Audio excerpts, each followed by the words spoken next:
Good morning and welcome to Canfield Corner. Yesterday, I had a VA appointment at 10:30 in the morning, and that just kind of shoots the big hole in your entire day because it breaks up your morning. You got travel time, then you got the doctor's appointment, then you got travel time back, and by the time I got back, I had to go to the lumberyard get material, and so my day was kind of shot to begin with. When I finally got to the point where I was ready to start cutting, I had already marked out all my boards, pre-measured and all that, got ready to cut them, and the cord in my old saw gone bad. So the day was just kind of a waste. I didn't feel like messing with it yesterday, so I've got to put a new extension cord on my old saw before I can do anything today. So I figured I'd sit down and make this little video here. It's going to be a slideshow of everything up to now.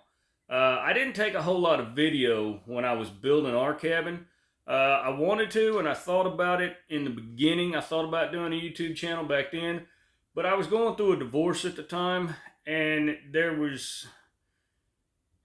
reasons for me to not video a whole lot and put a whole lot of stuff out there and disclose where we were, stuff like that. Let's just say it was not a pleasant divorce. But that's now over. And so what we're going to do today is just kind of show y'all where we've come, or where we started and where we are now. And maybe y'all can get a little better understanding of why we're here and what we're doing, what we do. Hope you enjoy.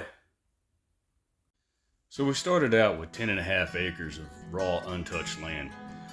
We went through and set up a tent and lived there for a while, and in order to access the tent, first thing we really needed to do was to build a bridge. So with the bridge in place, we were able to get tools and materials across the creek a lot easier in order to start digging the footings and start our foundation.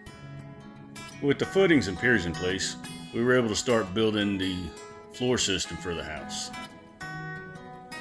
My two youngest sons, who were 14 and 15 at this time, had never really built anything.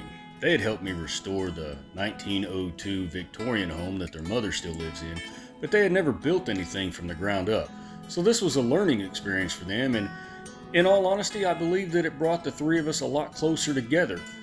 There's something to be said about building your own home, regardless of how old you are. It may kind of be an old-fashioned way of thinking, but I think it actually helped them appreciate what they have and what all goes into a home.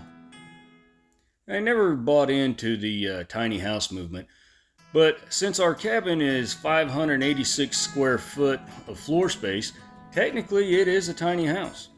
But with the 18-foot ceilings in the living room, all the open spaces and all of those windows, lets in so much natural light, you don't feel cramped in any of it. It feels and from the outside looks like a normal house. And given my son's age, I really don't need a big house because in a few years, it'll be just me.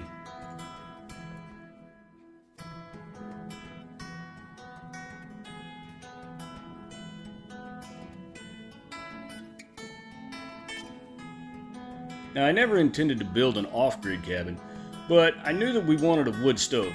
My family's had this one since the mid-80s, just laying around, so we went through and completely restored it. And up to this point, we hadn't had electricity. We didn't even use a generator, so everything was hand-cut and nailed together. And we had to work within the restraints of daylight hours. It sure was nice to be able to work after sunset. All my life, I wanted to live in a log cabin, but I'm a disabled vet, and I make $2,500 a month. I can't afford a log cabin, so we improvised. I think this log siding really gave us the look that we were going for. It feels like a log cabin. Now and by that I mean I, dug the hole for the septic tank and all the lateral lines by hand. By the time we were through with this, my kids reminded me of that scene from the movie Holes where the little girl's tired of digging and Grandpa says, "Well, that's too damn bad." Now that we had a septic system, it was time for a well. I didn't want just any well house, so I made it look like an old outhouse. Thought it kind of fit the property.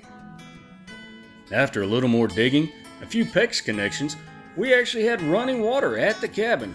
Man, that was a game changer. So with any small cabin, space is limited. Tankless is the only way to go. With the working septic system and the water well, the next logical step was to work on the bathroom. Now, I'm no cabinet maker, but I think we did a halfway decent job making this fit the small space.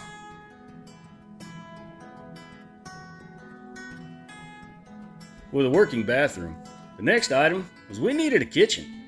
Now, all these cabinets are hand-built and the appliances are all apartment size. There's not a lot of flash in our kitchen, but I thought it deserved an apron sink. Kind of fits. With a functioning bathroom and kitchen, we were able to move in on Independence Day, which meant we needed sheetrock, paint, stain, everything to make it a home for the holidays. First Christmas and our new home. We've come a long way in a short amount of time. But as anybody building a home can tell you, there's always more work to be done. Covering the front porch was next.